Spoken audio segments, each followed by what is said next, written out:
fund. I'm possibly shouting at you really loud.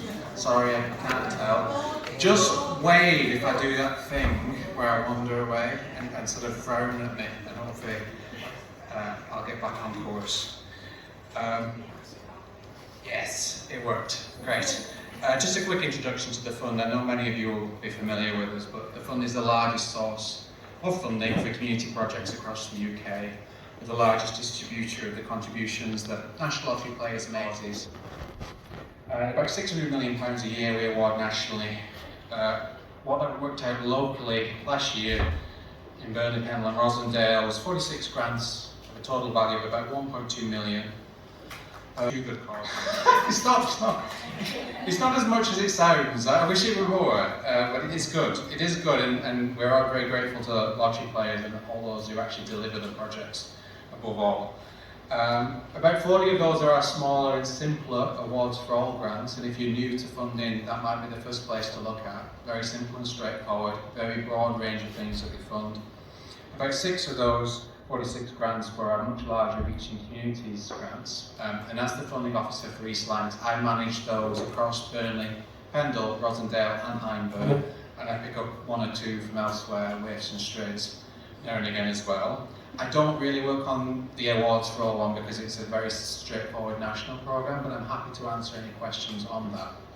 And we also do a few big strategic projects, but there aren't any currently active directly in East Lancs. There is 1 in Hyndburn, but hopefully that will change soon. And I can't really spend much time on them today. They're also run by national teams, but I'm more than happy to chat if anyone's curious about those. There are about 70 total grants active in the 3 boroughs at the moment. Most of those smaller awards for all, but they're only 400k, and the rest of this 6 million in total are the larger Reaching Community grants that I manage. So a lot of small grants and a few bigger ones as well. So that's just the general introduction. But what we're really here today to talk about, almost did it then, is how we responded to the cost of living crisis and how we can continue to respond through organisations like many of yours to help in some small way to address the scale of the crisis that's affecting the country. And from our point of view, it's manifested as 2 crises at once. A crisis of running costs for organisations, horrific utility bills dropping, staff recruitment and retention difficulties, just cost of the simple supplies. Sometimes you go to the shop for some stationery, you suddenly, oh gosh, that sort of thing. But the cumulative effect really jeopardising operations and delivery. But the second crisis is, of course, how it's affecting beneficiaries, clients, participants, the people you work with. And it's these twin crises that we've tried to respond to as best we can through organisations like many of you in the room today. So in the past financial year across the country, we increased existing grants by £75 million. So that's responding to grant holders saying, we can't pay the fuel bill, or we're seeing a lot more demand for this particular service. So homelessness or insecure home crisis that people are facing as well. Brain just went on that one. And that's sort of above and beyond what we would normally do in that year, and also across the country as part of our normal business, but seeing an increase, I think. We spent £250 million of that 600 million on projects that are tagged as dealing with energy, welfare, poverty and food relief. And the nature of projects is that might undercount and overcount. It gives you a sense that hopefully the fund has tried to respond to the challenge with our relatively large, but in some ways limited resources compared to the scale of what we're all confronting. Locally, we've increased 5 Reaching Communities grants across the 3 boroughs, the scale of what we're all confronting. Locally, we've increased 5 Reaching Communities grants across the 3 boroughs. That's only a total of about 70k.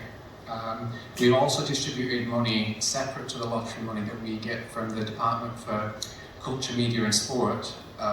That went to existing grant holders in Burnley, and we deliberately did that in a very quick and light touch way. The restriction to Burnley was a government thing. It's based on term formula of some kind. So we were able to increase existing grants to respond to the crisis, and the way we did that, which I think might be relevant to those of you who are all existing grant holders in the room, which I seem to be on a table full of them, so maybe there aren't many others of you. but also people who are thinking to come to the fund. This gives you an insight into how we try and ideally work in responding to needs of communities.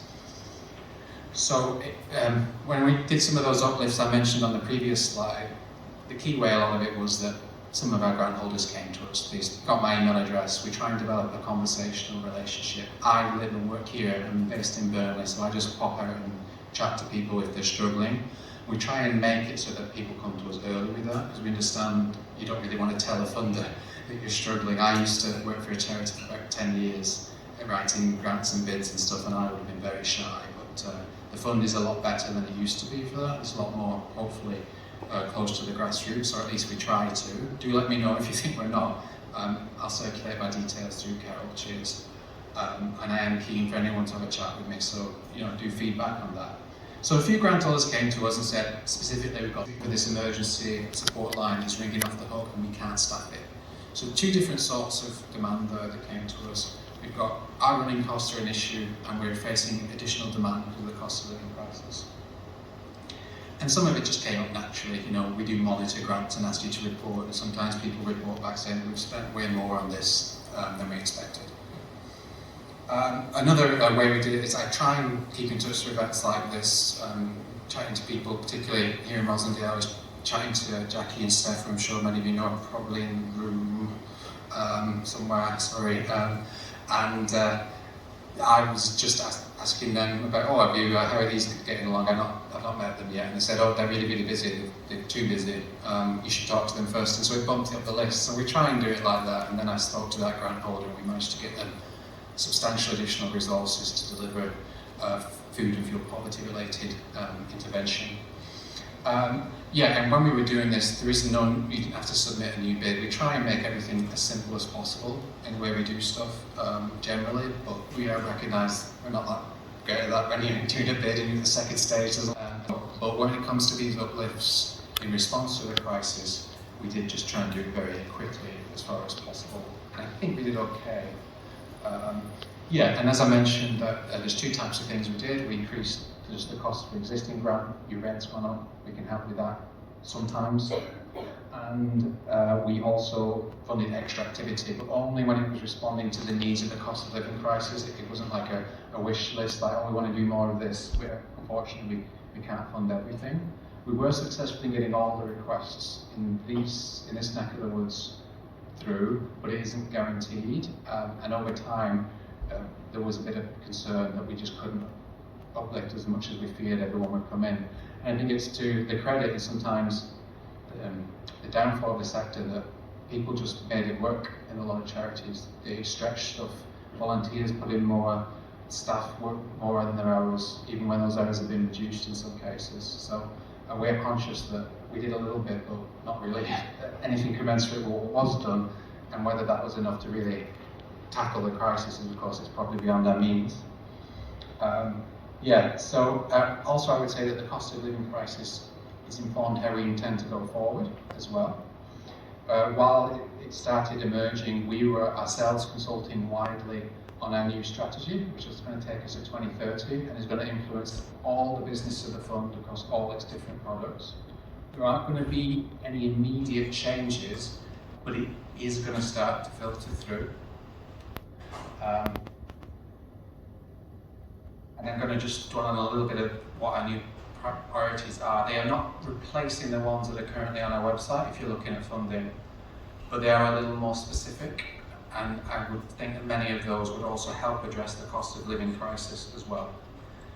I'm not just going to read those off because I think you can see them up on the screen hopefully, but our old priorities were a lot broader, and we will still fund pretty much anything, but we're getting a little focused on what's going to the top of the list. So children and young people, bringing communities together is still there. Health, particularly health inequalities, and the other one, environmentally sustainable. And it was mentioned by a previous speaker, I'm afraid, whose name escapes me, that carbon plans and the like.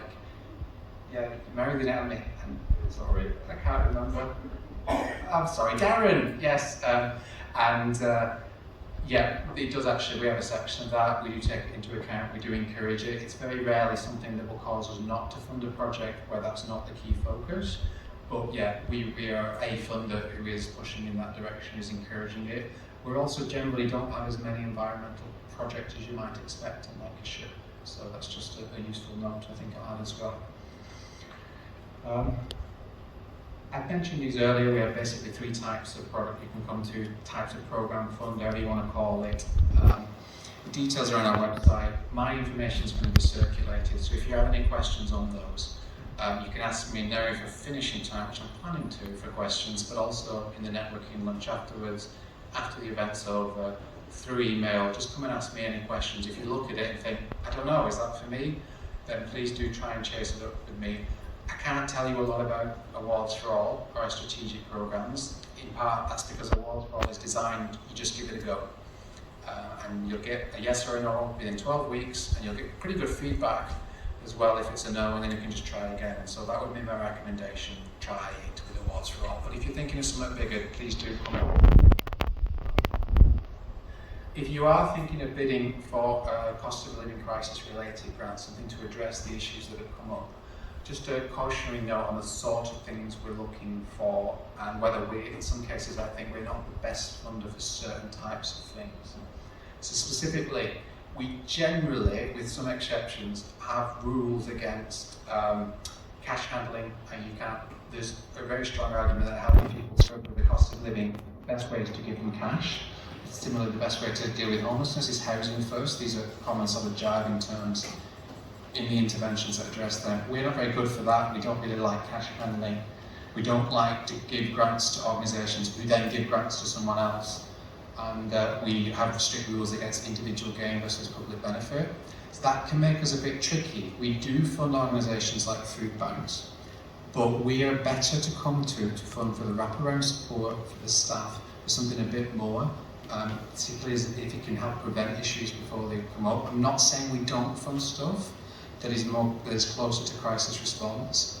We absolutely do, but it tends not to be in the form of giving people that emergency assistance of that kind. We're not the best for that, but like I said, there's a lot of exceptions and ifs and buts. I just think it's really important not to think that we are a brilliant funder for that sort of thing. So I just wanted to make that really clear. Otherwise, the sort of things we're looking for are the sort of things that we're looking for in all projects. These are distinguished bids when they come to us. It's one thing to identify need, but have you involved beneficiaries, have you involved people in the development of ideas, what they want? Distinguished bids when they come to us. They help run your organisation. Is your organisation itself founded by people with lived experience? These are the things we've always looked for, and we'll continue to, even with projects that address the cost of living crisis. I think as we go forward, it'll become a little bit like the pandemic, in that everything will be addressing the consequences of such a serious phenomenon. So it'll be built into virtually everything I think that comes to us, because you'll be responding to it. And what we call our responsive funding programs will also be responding to what you tell us communities need. And the key to that is making sure that you involve them in formulating your ideas when you come to us. And similarly, I just want to focus a little bit on the bottom one as well, connected. It's great to see so many people here making connections today. Please don't come to us and say, nobody's doing this if you haven't checked. But please show how you're working together. We try to avoid duplicating what we ourselves are already funding. We try to avoid duplicating others. That doesn't mean we won't fund something similar or complementary, because that could add a lot of value. But you really got to demonstrate in your applications to us where you fit in and how you work well with others. So I just wanted to emphasise that and the people-led bit, because those are the things that tend to distinguish a lot of really good projects that we can't fund from the small number that we actually can, simply given the limitations of resources.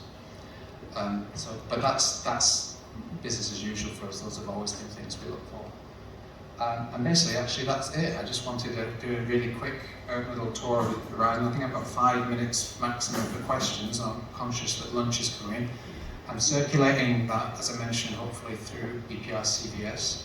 And I'm sure I'll see many of you I already have at various other events. But please don't be shy. I mean, I'll tell you pretty upfront. It's like, oh no, we're not for you, or oh no, just go to Awards for All. Don't. But I will try and engage each of you personally and respond, because though the fund is for everyone, we know that many groups feel reluctant to come forward, so I'm very keen to try and avoid that, but also just try and figure out why, if there is a real issue, and maybe we can fix those barriers. Other than that, two very quick things that haven't yet appeared but will do.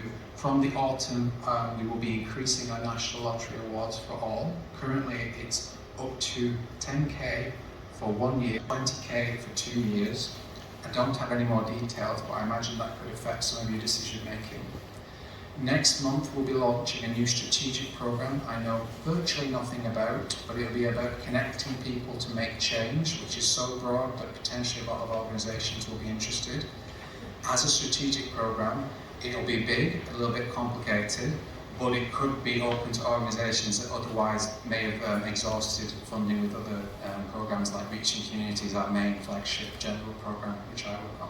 So just those 2 quick points about things to look out for in the coming months. Other than that, our strategy isn't going to completely change overnight. I think that's it. Very huge time.